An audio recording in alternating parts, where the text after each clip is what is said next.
Assalamualaikum warahmatullahi wabarakatuh. Sahabat Pondok Nasihat yang dirahmati Allah, kali ini kita akan membahas waktu awal dan akhir sholat Isya.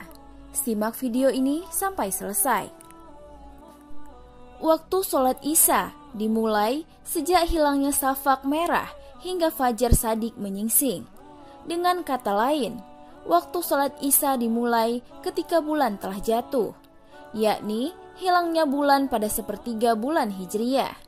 Hal ini berdasarkan hadis yang diriwayatkan Nu'man bin Bashir radhiyallahu an. Ia berkata, "Sesungguhnya aku adalah orang yang paling mengetahui tentang waktu sholat ini, yakni sholat Isya yang terakhir, di mana Rasulullah Shallallahu Alaihi Wasallam sholat Isya ketika bulan pada sepertiga bulan Hijriyah telah jatuh." Hadis riwayat Al-Hakim, Ahmad, Ibnu Hibban. Waktu Isya berakhir dengan munculnya fajar mustatir, yakni menyebar melintang di ufuk yang berbeda dengan fajar mustatil yang nampak memanjang ke atas. Yang pertama disebut fajar shidik untuk membedakannya dari fajar kazib.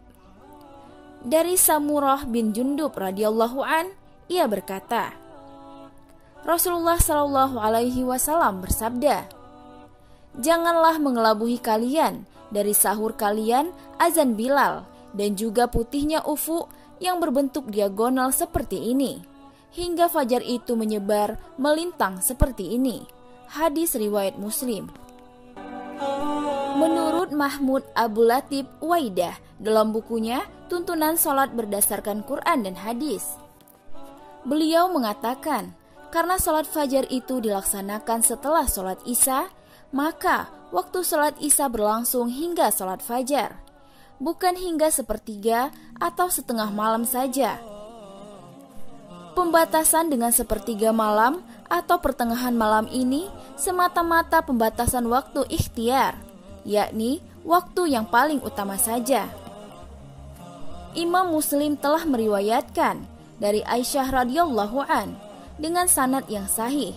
Dia berkata, pada suatu malam Nabi Shallallahu Alaihi Wasallam mengakhirkan sholat hingga sebagian besar malam telah berlalu dan hingga penghuni masjid sudah tidur.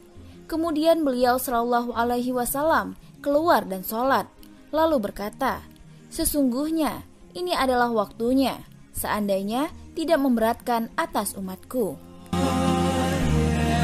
Telah disebutkan dalam hadis Aisyah, hingga sebagian besar malam telah berlalu. Ini menunjukkan bahwa waktu Isya itu melewati pertengahan malam. Dari Abu Qatadah radhiyallahu an, dalam satu hadis yang panjang, ia berkata, Rasulullah Shallallahu Alaihi Wasallam bersabda, "Ketahuilah, sesungguhnya tidur itu bukan termasuk keteledoran, di mana keteledoran itu sebenarnya dikenakan pada orang yang belum melaksanakan sholat hingga datang waktu sholat yang lain." Hadis riwayat Muslim.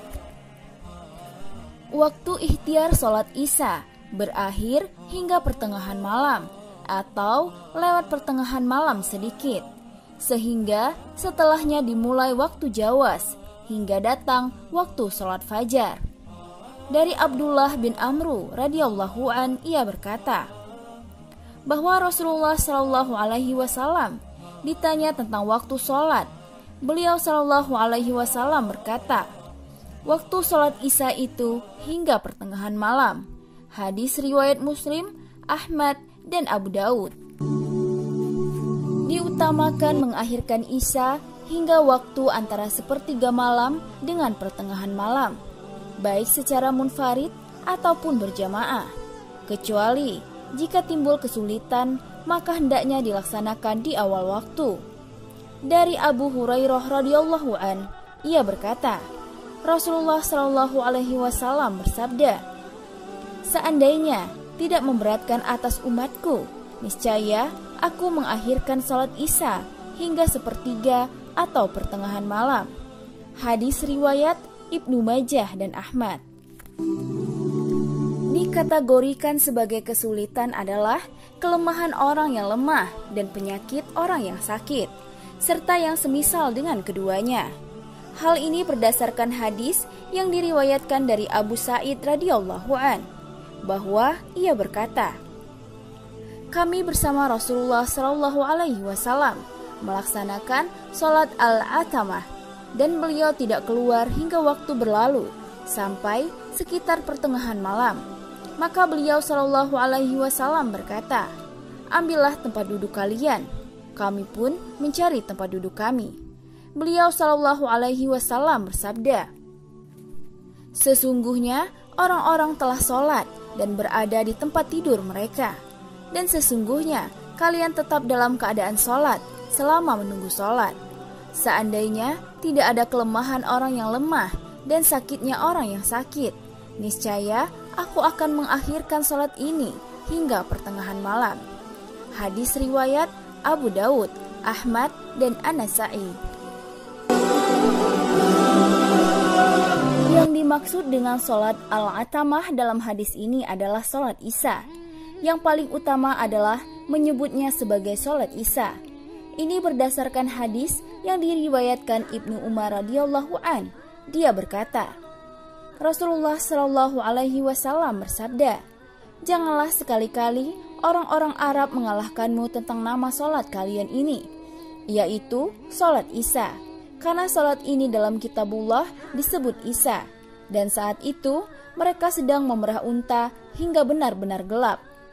Hadis riwayat Muslim, Ibnu Majah, Ahmad, Abu Daud, dan An-Nasa'i. Demikianlah waktu pelaksanaan sholat Isya yang dikutip dari buku tuntunan sholat berdasarkan Quran dan hadis, karya Mahmud Abdul Latif Uwaidah. Terima kasih telah menonton video ini sampai selesai. Jika sahabat merasa video ini bermanfaat, silahkan sahabat subscribe channel ini dan tekan tombol loncengnya agar sahabat tidak ketinggalan video-video terbaru dari kami. Wassalamualaikum warahmatullahi wabarakatuh.